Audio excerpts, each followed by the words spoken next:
I think he's been wrong on nearly every major foreign policy and national security issue over the past 4 decades. Would he be an effective commander-in-chief? I don't know. I don't know. I think I stand by that. Hey there, guys. Welcome to the channel. So, I'm really drawn to this notion of a statesman and the illusion that we've been sold about so many former so-called statesmen that we've had lead our country.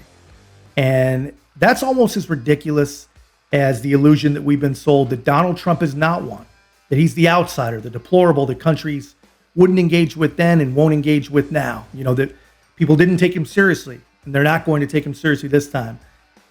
And they try to convince you that his very presence is a risk, not only to democracy, but to the world and to you. But like all mass-produced, incessantly repeated, and easily believed propaganda, guys, all you have to do is just dig in skin deep to the numbers and to the facts to get the real story. And when you do dig into the guy's record, especially in foreign affairs, trade negotiations, it will probably surprise even those of us that do support Donald Trump. So he's at least on par with some of the most well-regarded presidents that we've ever had. But you have to be willing to do it. You have to look. And on the flip side of that, and they're not willing to look, the other side. But on the flip side of that, there's this facade of Joe Biden being a preferable choice. And look, man, I don't know if I can put this politely, but the argument for Biden over Trump is just fantasy. It's rooted in fantasy. And to believe it, you literally have to ignore the reality of actual foreign policy performance. When you witness Biden at work, like most recently with Brazil, Brazil's new president, we get a real picture, an entirely different picture. Let's take a look at this true statesman at work. But before we do, guys, thanks to everyone that's been subscribing and leaving such great comments. We're building a really, really awesome community. And I really appreciate you guys. If you haven't yet, help us with the algorithm, man. Make sure to like, comment, subscribe. Most importantly, share the channel. Check this out.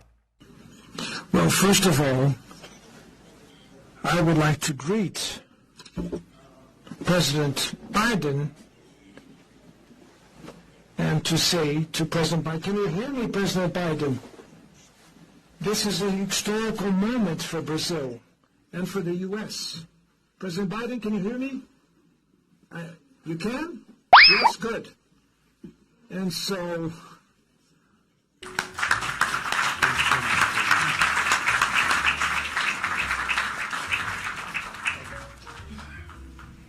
Yeah, so wow, man. I mean, it's confusing, honestly. How can people, even people that believe in Joe Biden, see things like this and not be concerned?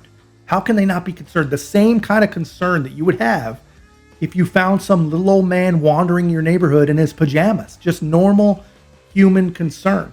The guy is out of step. The guy is out of place. I mean, it's going to become an issue because our propagandists here in this country, they can hide it from, their deceived, mushy brain liberal voters.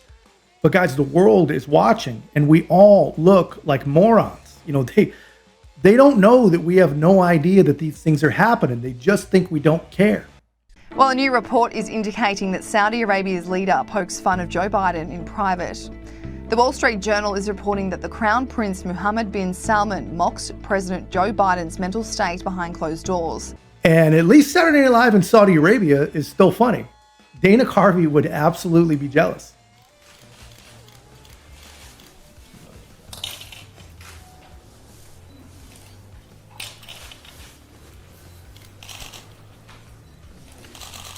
Thank you very much. Today, we're going to talk about the crisis in Spain. Yeah, we're going to talk about the crisis in Africa. Yeah, Russia. And I want to talk about the president of Russia, Putin. Putin, listen to me. I have a very important message to you. The message is, and the president of China. So yeah, man, so that is what the world sees. And here's the crazy thing. For years and years now, the left always seems to deliver to us everything that they accuse the other guys of doing. They tell you that Republicans are corrupt, and then they deliver to you a president with unexplainable millions of dollars funneled to his family. they tell you that the world laughs at Republicans, and then literally they go get themselves laughed at. And it's crazy, man. Sure. When Trump was president, yeah, there were smirks, there were laughs at his unfiltered remarks. But fast forward that just a short time, and those same people, well, they're not smirking anymore. Germany will become totally dependent on Russian energy if it does not immediately change course. Here in the Western Hemisphere, we are committed to maintaining our independence from the encroachment of expansionist foreign powers. It has been the formal policy of our country since President Yeah, so everything he said, and unfortunately so much more, has actually happened exactly like he said it. And then you have Joe. And it's not just been the right trying to sound the alarm, trying to warn us that the man is now and always has been out of his depths. Even people close to Biden. One of my favorites is Barack Obama supposedly said, don't ever underestimate Joe's ability to F things up.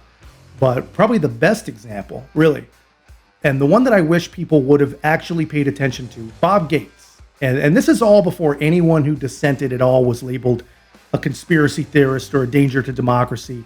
This is just one good and faithful public servant telling the truth like he sees it.